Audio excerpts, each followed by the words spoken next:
Towards the end of 1965, Indonesia erupted in a bloodbath. Neighbor turned against neighbor in mass killings which left 500,000 people dead. The trauma of these events has left a lasting scar on the soul of the country. There are something we cannot forget in our life, and it is one of the things that I cannot forget in my life. But I believe it just happened like that. It is part of a history. We never expect to be like that before, but it is something that we have to do that thing. Because people cannot do anything what they like. Sometimes they have to do something what they're forced to do, like self-defense or something. We don't want to fight, we don't want to kill the other, but sometimes we have to defend ourselves. It is part of our life.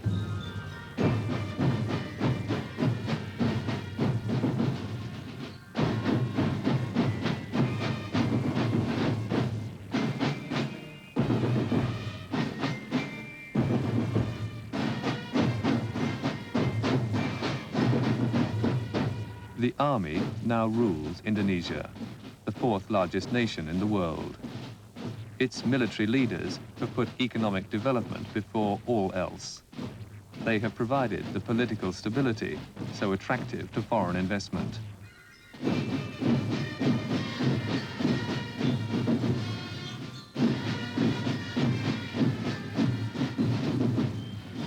Indonesia, with its fast-growing economy, is now the most powerful nation in the region. But with increasing prosperity, Indonesians are beginning to demand a say in the running of their country. The army, however, is reluctant to risk a return to the turbulence of the 1960s. Its leaders are not convinced that the time is right to relax restrictions that currently regulate everyday life.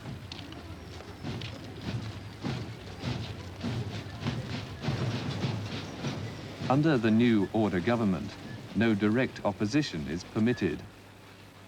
But some are prepared to challenge the government's vision and to call openly for more democracy. The new order started with a new program. Investment was needed. The climate for investment had to be made favorable. In the first place, stabilization. No angry labor unions, low wages, and of course, not too much talk about human rights. So, for the development that we got in exchange, there is, of course, the question, can you exchange your human rights for doing away with poverty? And I think that is, of course, a very academic question. I think that there will be no development without democracy, and that there is no democracy without the right to organize and to associate and freedom of expression. You must not forget that at the end of the old order, Sukarno really had made a mess out of the economical situation in Indonesia.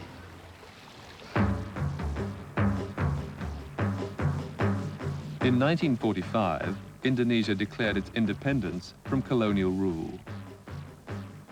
For the first time, this archipelago of over 13,000 islands and hundreds of ethnic groups saw itself as a nation, the Republic of Indonesia. For 4 years, they were to fight against the Dutch under the one banner, Merdeka, freedom. Now, independence had been won. In the new republic, a Western-style parliamentary democracy was established, with President Sukarno as head of state. But already, forces at work within the country, Muslim, army, and communist, had begun to threaten the unity of the new nation. President Sukarno's major achievement and his constant aim was to hold the country together. I tolerate all ideologies. The nationalist ideology, the religious ideology, the communist ideology. So far, they are not making trouble or damage to the Indonesian state.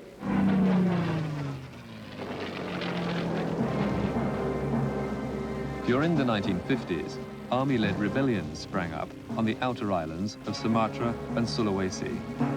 The rebels complained they were not receiving their rightful share of the huge income the central government collected from their oil and other resources. They resented, too, a growing alliance between President Sukarno and the Communist Party. Sukarno's government declared a state of war and dispatched Army Chief of Staff General Nasution to put down the uprisings. When Sumatra mostly was in rebellion, I was Chief of Staff. I put a flying boat, a PBY, above to observe the situation. He reported at 2 o'clock in the night that a big 4-engine plane was above him. And he saw fires like scouts, and that fires on the ground. When I came back at the airport to get my plane to go back to my headquarters, one captain came out from under the bridge, a rebellion captain. Yeah? And he said he has been there, he was in charge to receive all the dropped anti-aircraft guns and ammunition by American planes. Yeah, immediately, I got immediately myself the report from the captain of the PRI. And he has to help us to get all these things. CIA was involved, giving not only political backing, but also planes and also guns and so on. So why did the Americans want to join with the rebels? No, you can read now in the Senate committee when they interrogated the situation that it was the dullest period of CIA to topple Sukarno.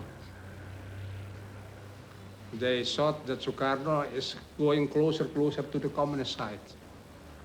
Within months, the rebellions had been crushed. The army found its power and prestige greatly enhanced. Its claim to a say in running the country had been dramatically reinforced. Today, the army effectively runs the country. To improve its standing in the villages, it gets involved in community projects.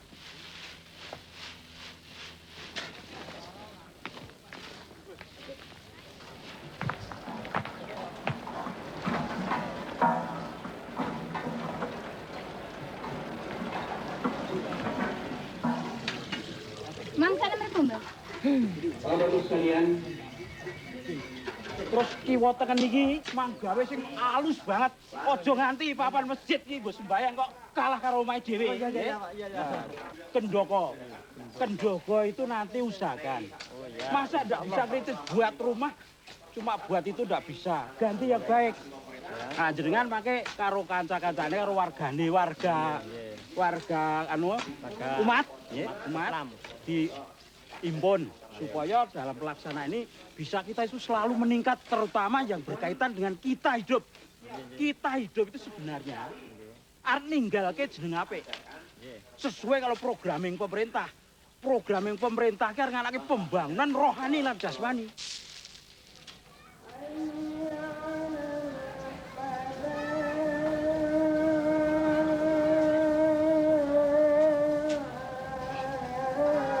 Indonesia is the largest Muslim country in the world. Over 90% of its people are believers. Many Muslims distrust the growing Western influence in their country and want to maintain the national emphasis on family and community life.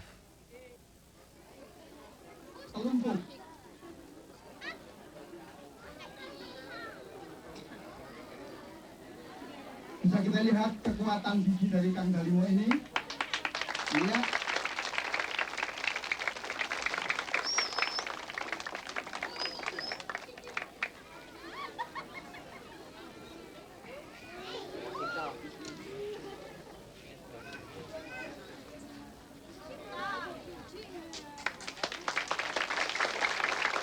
Perjalanan Kang Dalimo sanggup mengangkat sepeda ini dengan giginya.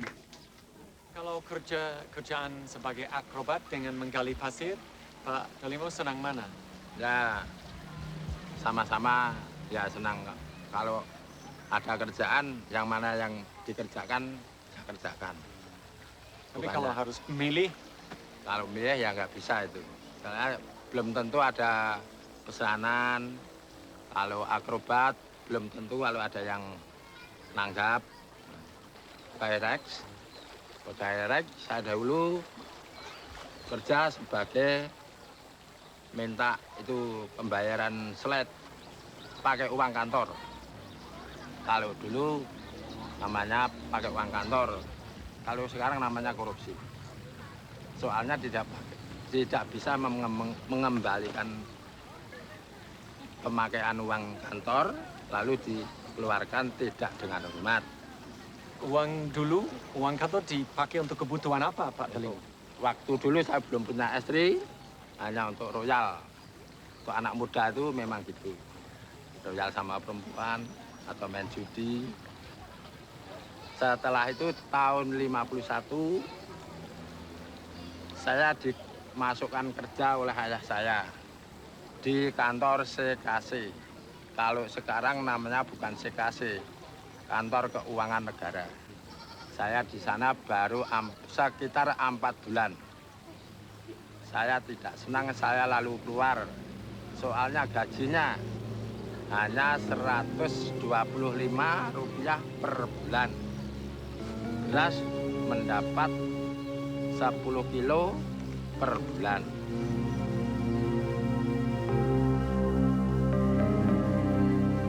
The struggle against the Dutch had destroyed the economy. Despite independence, most of the wealth had remained in Dutch hands. In 1957, President Sukarno nationalized the major industries.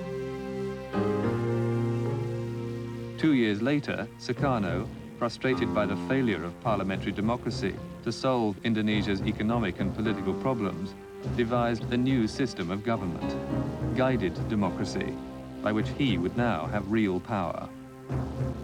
To balance the still growing influence of the army, he forged an alliance with the communists, the PKI, believing they would support his own radical agenda. Meanwhile, his own rule became increasingly autocratic. His system of guided democracy was to provide the basis for the government today. I am just a father of the people. They have made me lifelong president. They have made me the leader of the revolution. Because, yeah, perhaps or maybe, I'm doing everything according to the wishes of the people. Do you allow foreign opinion to come in here? Do you permit foreign newspapers and magazines to be circulated in your country? Not if the foreign magazines of newspapers are making anti-Indonesia propaganda. We think Pravda and Izvestia makes anti-American propaganda every day. Do you think we should keep it out? I don't know. That is your business. That's your business. I understand that there is a secret society of Indonesians who like to hear the Beatles, but they are not met with official Yes, approval. I prohibit Beatles and Beatlism here. And I prohibit also twist here. Do you consider beetleism a form of colonialism? No, just a mental disease. What are the penalties, Mr. President? I have instructed the police just only to cut the hair. Cut the hair. Cut the hair. Oh, beetle boys.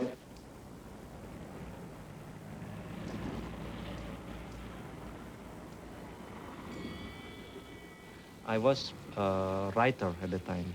I was a literary writer.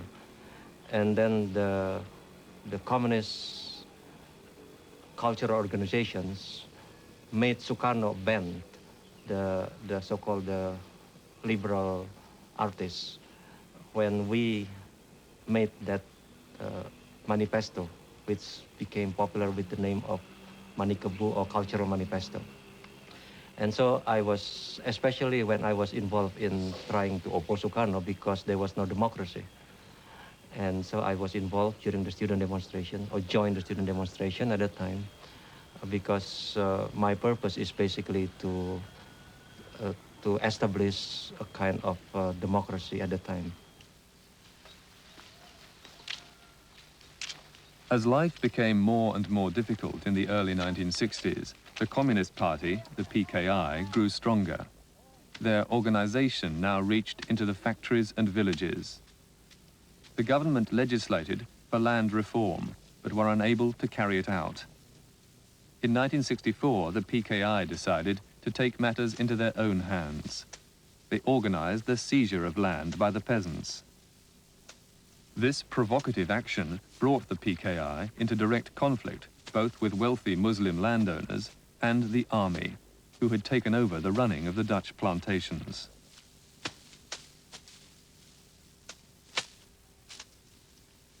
Untuk bioskop. Nang Tayuban. Hasilnya Pak Ari dijual. Untuk Nayub.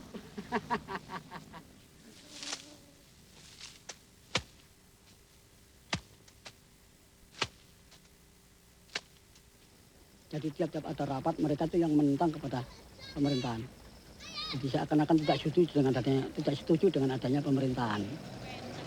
Jadi terus kalau rapat itu tidak cukup 1 hari, rapat itu sampai 2 hari, 3 hari baru selesai. Kadang-kadang sampai didatangi oleh Pak Bupati untuk memutuskan rapat itu.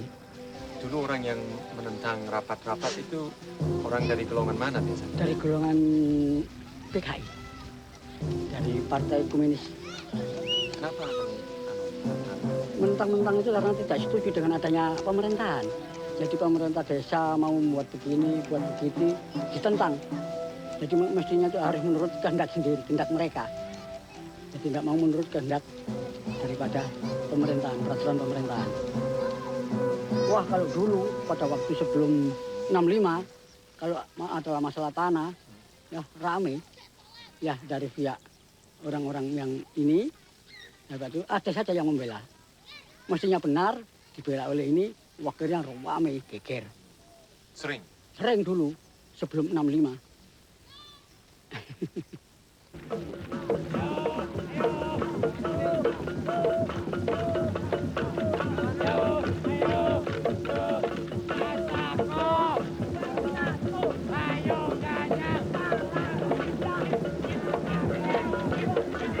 By 1965, relations between the communists and the army had reached flashpoint. The communists had built strong popular support that posed a real threat to the army's privileged position. The head of the Communist Party, Orde, publicly accused military leaders of corruption and demanded that PKI members be included in the army at all levels. It was now only a matter of time before the uneasy balance between the army and the communists was to end in direct confrontation.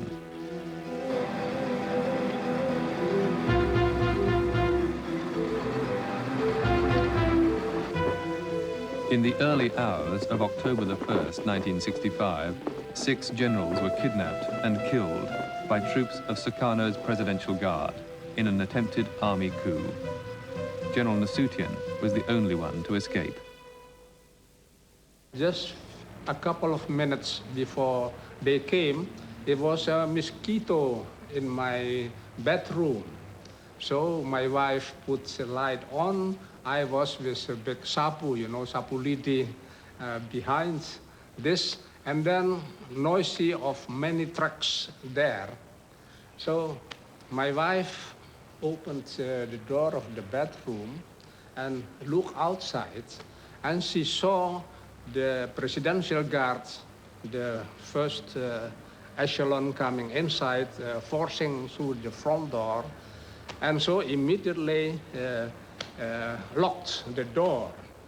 As a wife, they had better feeling than I am. He said, "Don't go outside, it is not good for you." I think so. But I said to my wife, "They are soldiers. I will talk to them." You know, press guard are also soldiers. My wife said no. But I opened the door, and the first soldier is about 1.5 meters from me, and immediately firing. You know, as a military man, you drop yourself immediately. That saved me. But immediately, my wife put me aside and locked the door, and there are about more than 11 bullet holes in my bedroom floor, and then the guns trying to get inside. But my wife, she said, "You have to flee from here. They will murder you." After I left the room, my sister, a student of the university, brought my crying little daughter of 5 years, and they went through the wrong door, where they're waiting for me. And so they got 5 bullets in her body. So I would like to jump back here to see my daughter, but my wife said, "No, they are here to kill you, not us. Away."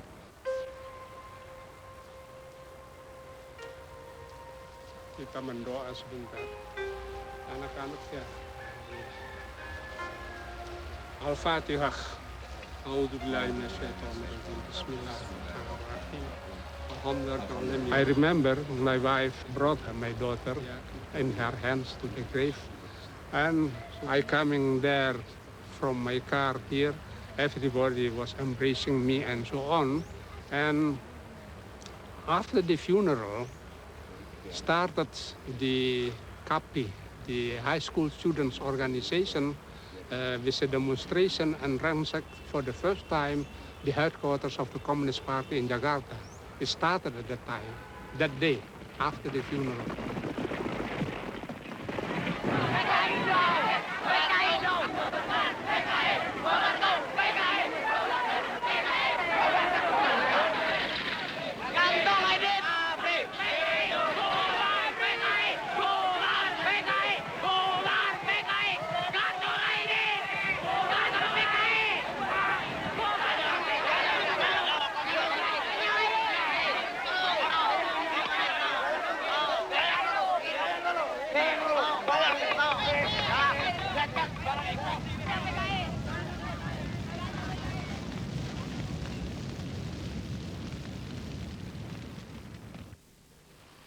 After the failure of the attempted coup, President Sukarno was gradually stripped of all authority. The besieged president was forced by the army to appoint their choice as commander-in-chief. I, President, Supreme Commander of the Armed Forces of the Republic of Indonesia, appoint Major General Suharto, and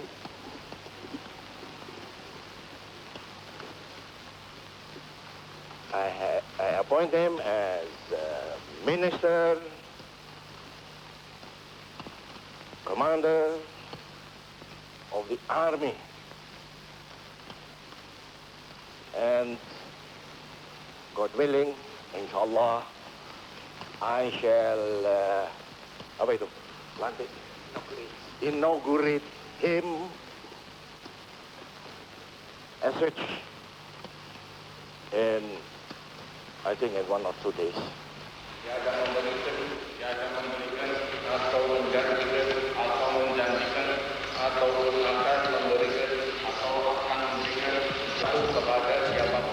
Step by step, General Suharto was to take over the running of the country.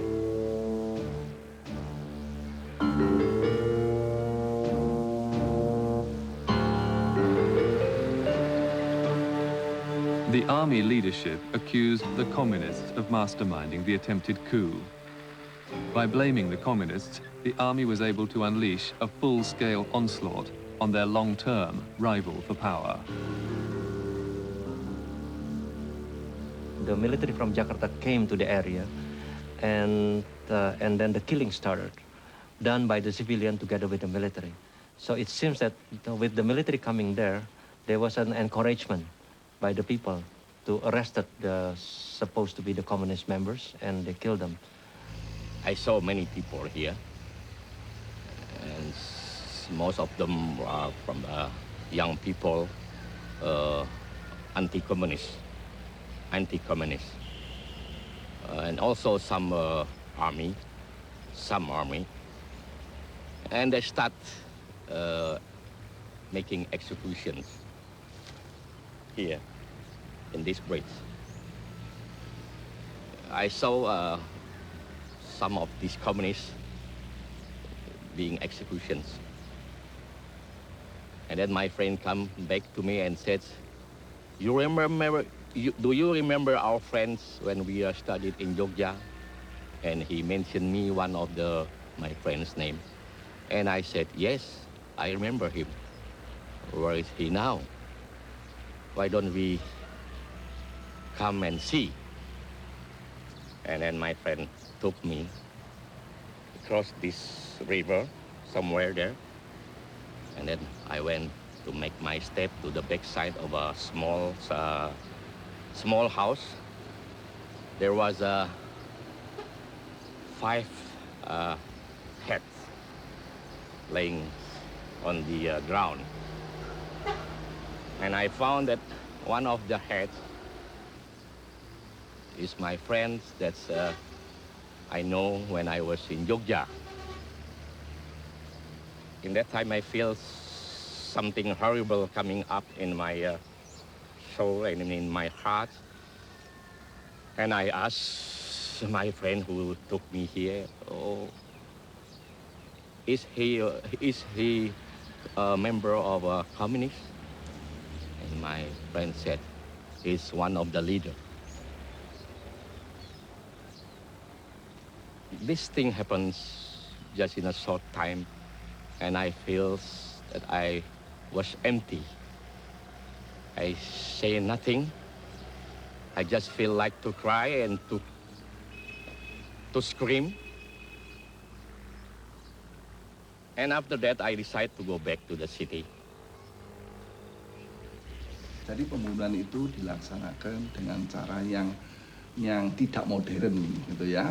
Jadi kita kembali seakan-akan pada abad ke-16, 17 begitu pembunuhannya ya toh. Jadinya begini, jadi pembunuhan itu kalau di perkebunan atau di hutan-hutan itu membuat satu lubang atau lubang besar ya. Lalu lubang itu orang ditaruh di kepalanya, diarahkan ke lubang. Lalu dengan begitu kepala itu dipotong. Nah, menurut berita yang saya dapat dari teman-teman saya ya, itu malah ada yang melaksanakan, tidak seorang wanita yang melaksanakan, bukan yang dipotong, yang melaksanakan. Di mana di daerah? Nah, itu di daerah Pasuruan, seorang wanita. Nah, itu yang melaksanakan. Nah, lalu terjadinya begitu. Ada lagi yang lain lagi pembunuhan itu dilaksanakan dengan orang itu dicincang, ya, dicincang, lalu dengan tali, yang satu tali dicincang di pohon, satu kali ditaruh di mobil, ditarik gitu. Jadi berarti ini kepala ini, tali ini putus karena kena tarik tali itu. Tarinya itu pakai tari ini baja itu, tampar baja. Nah itu ada tajian. Ini cerita banyak sekali di antara teman-teman. Ada juga yang ditaruh di mobil, truk ya, lalu truk, frahuto ya, lalu dituangkan dari atas gunung gitu, tapi bawah ini sungai berantas.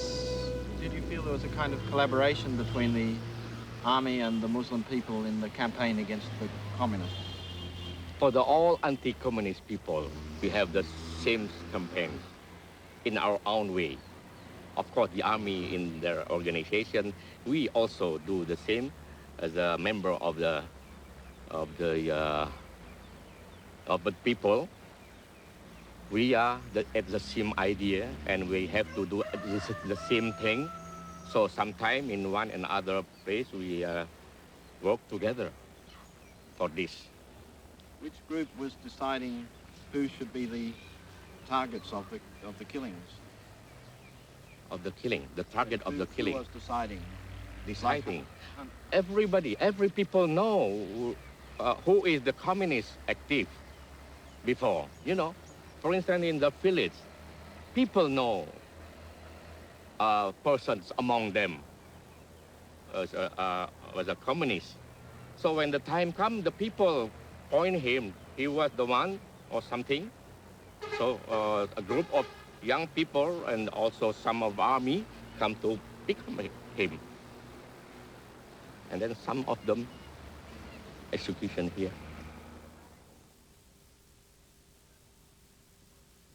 For several months, communists were hunted down and killed. An estimated 500,000 Indonesians lost their lives in one of the bloodiest massacres of modern times.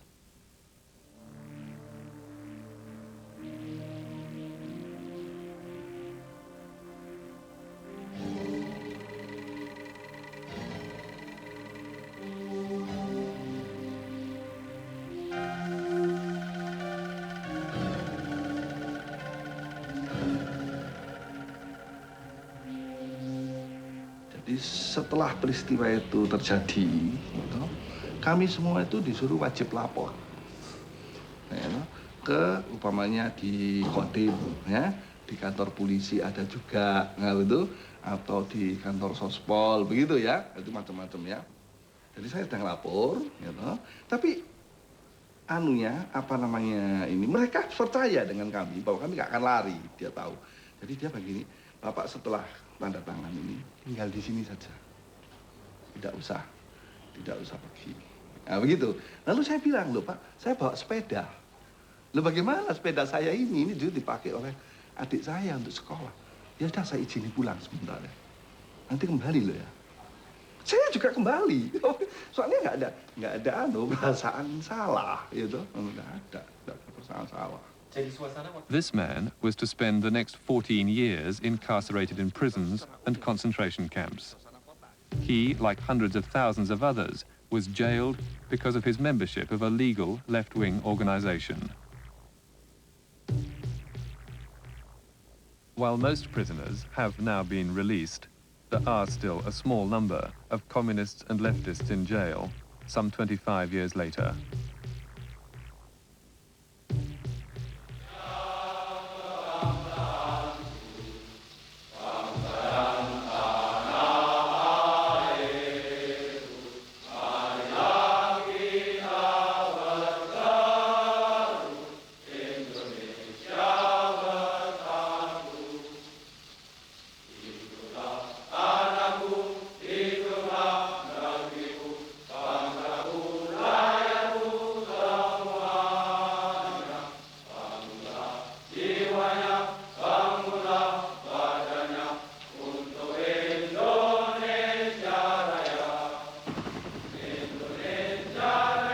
President Sukarno was detained by the new government and died in 1970 while under house arrest.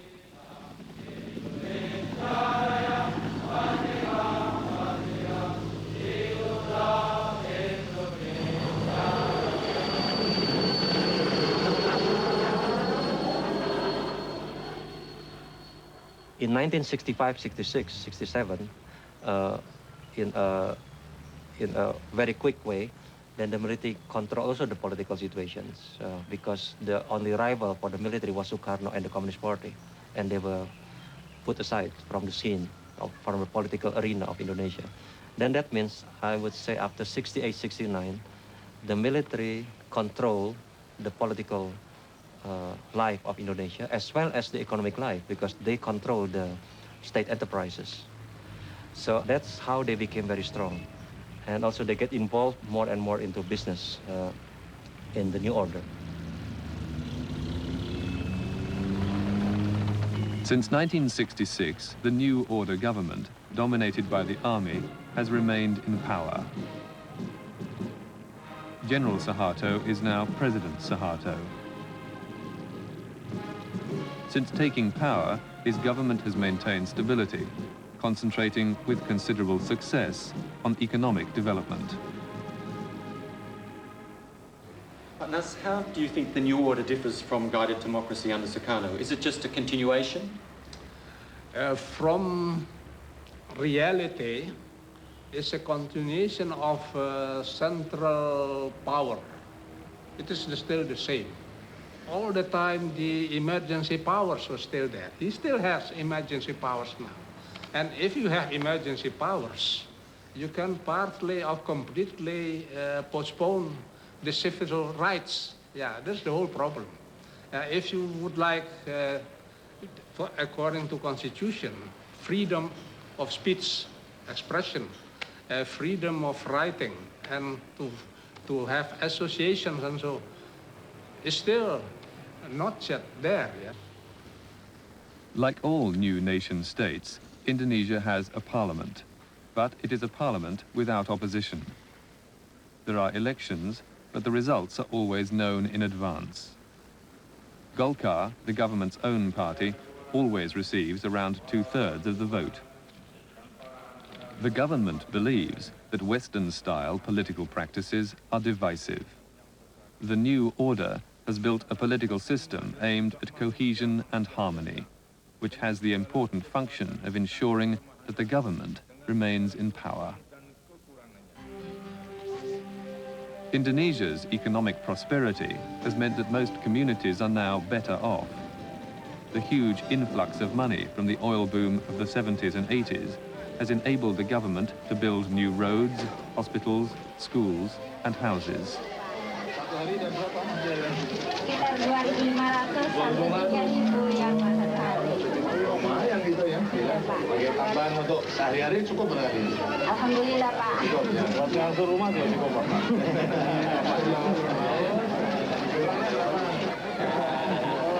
Jangan sampai Pak bapaknya nelayan, anaknya nelayan lah. Betul begitu. Jadi kalau gitu bapaknya lebih. Seperti saya, bapak saya petani, tapi anaknya jadi presiden. Saya butuh aja. Oh itu. Namanya berapa ini? Satu. Apa namanya? Sekolah tidak. Loh, kenapa di sekolah?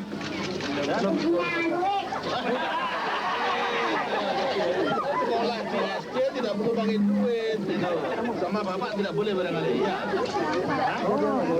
Tidak boleh sekolah sama bapak. Umurnya berapa? Umurnya berapa? Mau tahu enggak umurnya? 8 tahun. Ya sekolah sudah sekolah.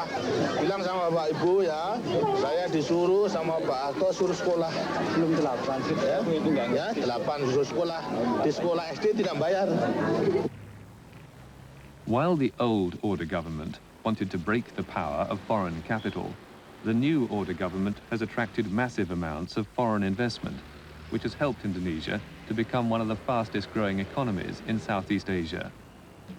Springing up outside the major cities are huge industrial enterprises, most often owned by foreign investors, working in partnership with local Chinese Indonesians.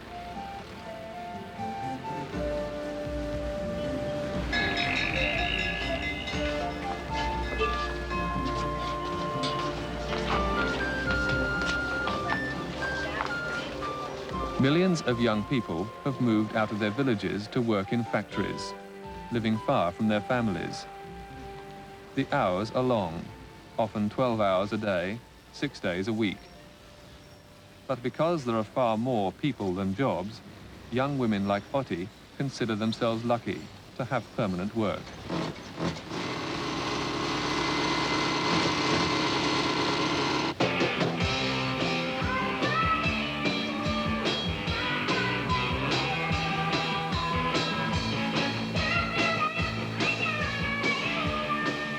Oti sings in a band, which practices in the lunch break.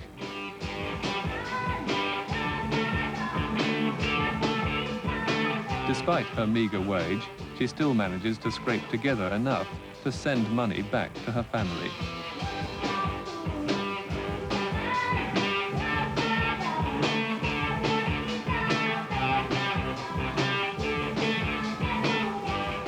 Jadi ibu kerja, bapak kerja, saya kerjakan. Sekarang yang paling kecil sekolah terakhir dia ya.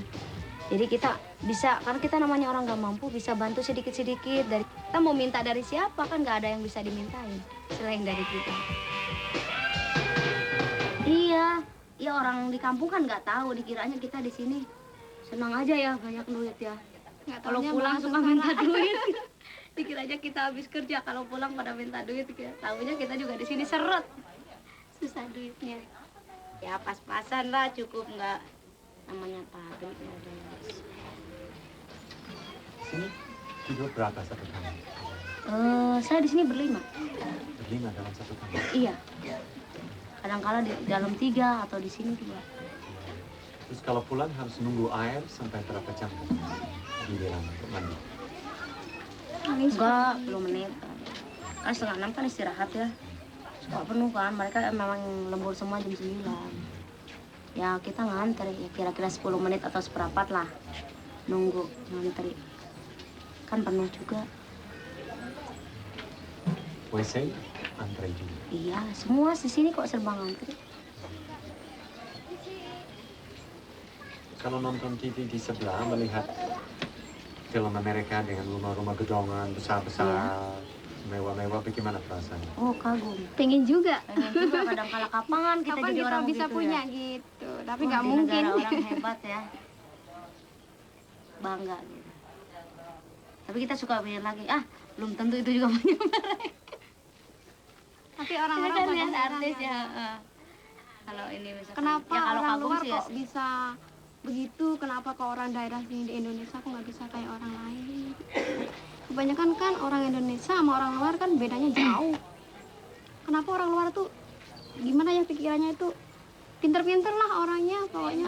Enggak juga, tergantung dari orang-orangnya. Tapi kebanyakan kok, Enggak, hampir bukan 90% masalah kalau orang luar kebanyakan gitu dibanding sama orang sini. Karena apa ya? Karena Enggak kita, juga, menurut saya karena kita enggak. kan dulunya anak petani. Orde earns little more than $1 a day. Only one trade union is allowed in Indonesia, the government's. By ensuring a docile workforce, the government attracts the billions of dollars of foreign investment, which is powering the economy.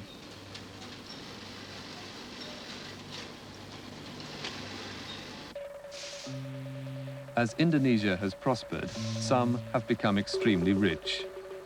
The wealth accumulated by big businessmen and their political partners has become an embarrassment. The government maintains that this wealth, by creating employment, trickles down to the ordinary people. President Suharto has called some of the wealthiest businessmen to his ranch to ask them to share some of their profits with the people. Problem now, as with the progress of economic development, there is a feeling as if the development is not balanced. There are coming the capital from outside, and they come in the hands of the ethnic Chinese, and they cooperate with people who are with political power, and then you have a kind of combination between the political power with the economic power. And the conglomerate's problem is the problem of today. No, but there are still restrictions. The government has restrictions against the Chinese. Now, Yeah. oh yes. Why? Yeah, because the government has the duty, to balance that. But on the other hand, sometimes, government officials, not the government officials, they are lured to give facilities to the Chinese, because the Chinese, they are willing to serve the officials, but at the same time, they are also exploiting. But it is historical. So there is a kind of division of labor among the economic technocrats and the military.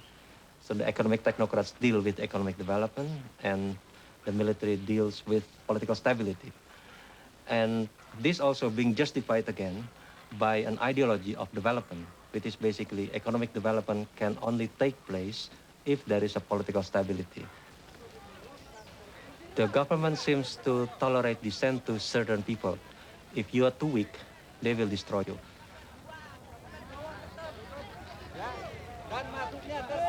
In Jogja, there were some students who start criticizing the government. And then one of the students violated a law where they sold books that were banned already. He was arrested, but the main thing is that the students has friends who criticize the government in the public forum, this discussion seminar. And with the students, they arrested 2 other people who were not involved in the selling books. And the 3 of them were accused as doing subversive things. And they were arrested and they were sentenced between 6 to 8.5 years. So it was very unjust, of course. I think they were taken an example by the government. You know, if you talk too critical to us, this is an example. So the other students were afraid of doing the same. And now they are still in jail. So now you can see that we have the state dominated by the military, and you have a civil society. And the civil society is so unorganized, so weak, divided into pieces of groups. And the state is so strong, organized, and backed by the military. So we get the problem of democracy when the civil society has no power at all to challenge, not even to challenge, just to criticize the government. It is becoming more and more impossible. Would you say the army controlled the economy of Indonesia? Yeah, because the president, you see, is an army man, and big economic institutions is going through the generals. Do you think the question of the ownership of wealth in Indonesia is becoming more of an issue, a political issue? I think it's becoming an issue because we fight for independence to get social justice and welfare of the people, not to get some people rich and not the others. That is the big problem. You cannot have social justice without political development.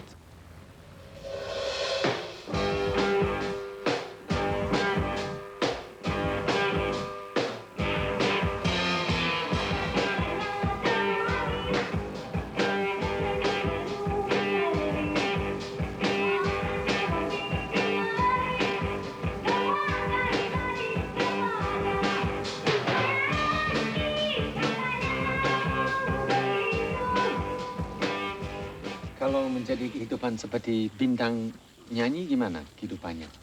Dibayangkan apa? Jadi pop, bintang pop. Mungkin kalau jadi orang penyanyi,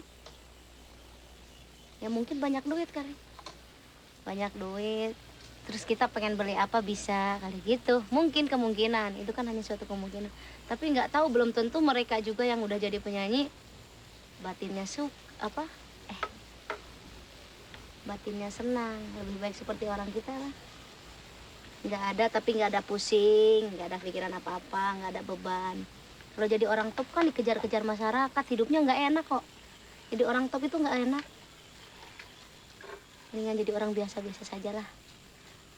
Iya, begitu. Tapi mau beli apa saja bisa.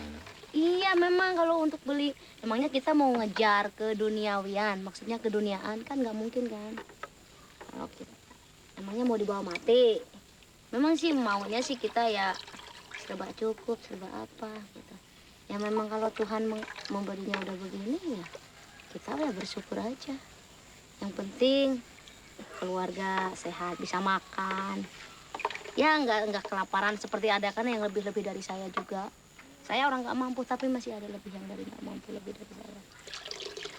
Nah itu, yang penting saya mah jadi orang biasa-biasa saja lah.